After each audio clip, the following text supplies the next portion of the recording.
political people behind the scenes of boxing. That's what Anthony Joshua is. Anthony Joshua is a political heavyweight champion with a belt he's stolen off my son. Let's have that in. He didn't. He was in the IBF stole it. The IBF stole it. Eddie Hearn stole it. You reckon Klitschko got stripped of that belt? Never. He had it for 11 years, Billy. Oh, he had it. Yeah, but do you reckon if he would have beat Tyson, do you reckon they would have took that IBF belt? No. So why did they do it to Tyson, do you reckon? Wow. John Fury blasts Anthony Joshua and accuses him of stealing the belt from Tyson Fury. He says Joshua stole his belt. Eddie Hearn stole his belt. They were the reasons for the IBF being stripped from Tyson Fury. Interesting. Let me counterpunch people. Do you guys know when Tyson Fury fought Vladimir Klitschko? Okay, that was 2015. That was 5 years ago. Okay. Where was Anthony Joshua at 5 years ago? How long has he been a pro? 6? 6.5? You know.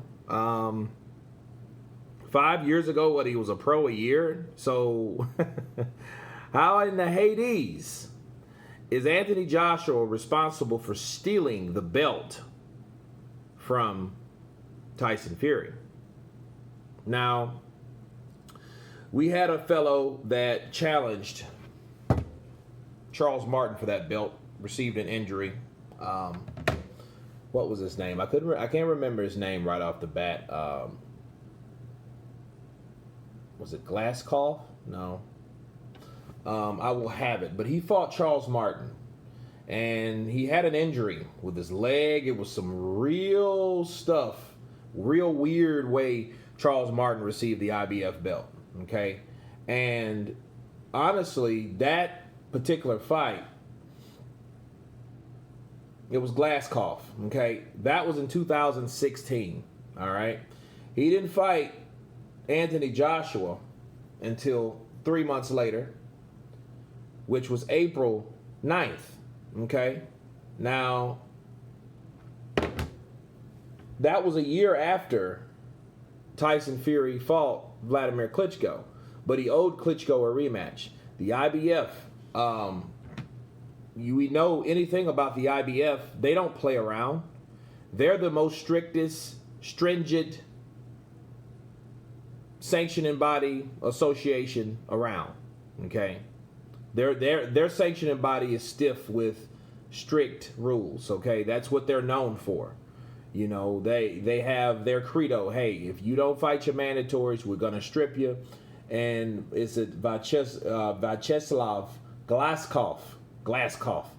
You know, he wanted his opportunity, so they stripped Tyson Fury of it because Tyson Fury had obligations to fight Vladimir Klitschko again, which he didn't do anyway, so it really didn't matter because he lost the rest of the belts that John is accusing Anthony Joshua from stealing from Tyson Fury. Okay, but that was the incident where he faced or where he lost that belt. Anthony Joshua and Eddie Hearn had nothing to do with that whatsoever until it came into power from Charles Martin. Charles Martin, in fact, then fought Anthony Joshua, got knocked out in 2 rounds, okay? And that was that. Anthony Joshua had the IBF, okay?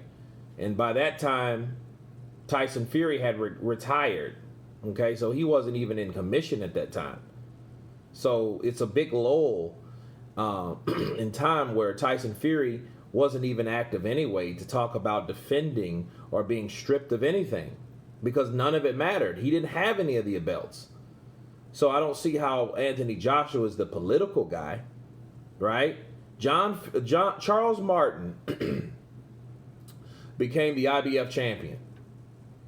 And I think why he's looking at Joshua, because Joshua was that champion the longest. But he has to get his facts straight. Joshua had that belt because he took it from someone else, not Fury, and then they gave it to Fury because they took it from Fury and they gave it to Charles Martin. That's not how it went. Charles Martin had to fight Glasscoff. It ended weird.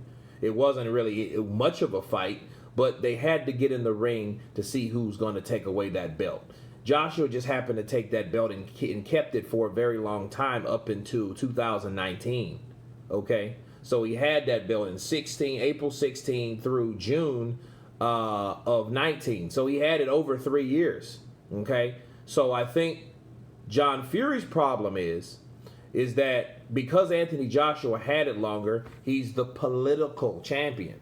But I don't see how he can become the political champion instead of just the normal champion that does his damn job as a champion. Because what is he doing right now? He's fighting Kubrat Pulev. Kubrat Pulev is the IBF mandatory challenger. No ifs and buts about it. He's going to fight him, or the IBF was going to strip him. They didn't care. Okay? This isn't the WBO. It ain't the WBA, and it sure the hell ain't the WBC. Okay? That's exactly what happened. All right? So Joshua saying he stole his belts. No, I think Joshua just picked up where Tyson Fury should have continued. Let's just be real. I saw the Vladimir Klitschko Joshua fight yesterday. It was a very competitive fight. I think Joshua fought the Klitschko that Tyson Fury should have fought. So if anybody stole anything, I think it was Joshua stealing the thunder from Tyson Fury when Tyson Fury was nowhere to be found anyway. He wasn't around at that time. The dude was 400 pounds at that time. He couldn't do anything. He couldn't make a good account of himself at that time because he was out of it. He retired. He was dealing with mental illness, inner demons, all types of other stuff. You know what I mean? He was there. He was in another place. Okay? But John Fury, hey, he's a talker. And he believes the things that he says. He believes that they're political. But I see a political man that's doing his job at the same time. You can't call him favored or anything else. It would be another thing, and I know what Billy Joe was trying to say right beside him. If Vladimir would have won, would they have stripped Vladimir? If Vladimir didn't fight Glashkov, yes, they would have. Okay, so to answer your question, yes, they would have stripped it. They will strip anybody. They don't care. Ask Gennady Golovkin. Golovkin got stripped of the IBF. Why? Because he didn't want to fight Deverenchenko. And Deverenchenko wanted his shot, so guess what? They stripped him. Fucking around with Canelo. With Canelo trying to fight. I want Canelo again. So he got Canelo again and then lost the belt for it. After Canelo gave him a belt before the first fight. And he drawed. He should have took that as a win. That's another video. But the point I'm trying to make, the IBF doesn't care who you are. They will strip you. No ifs and buts about it. It is not Joshua's problem. It is not Team Joshua's problem. It's not Eddie Hearn's problem. I think it's John Fury that thinks Anthony Joshua gets favoritism because he's the A side and because he's a British fighter. I think that's what it is. And I think because of the success that he's made and had, I think people will always have something to say about that particular man. That's my counterpunch on that. You guys tell me what you think about John Fury's comments. Of course, please subscribe. And you guys been Counterpunch. Peace.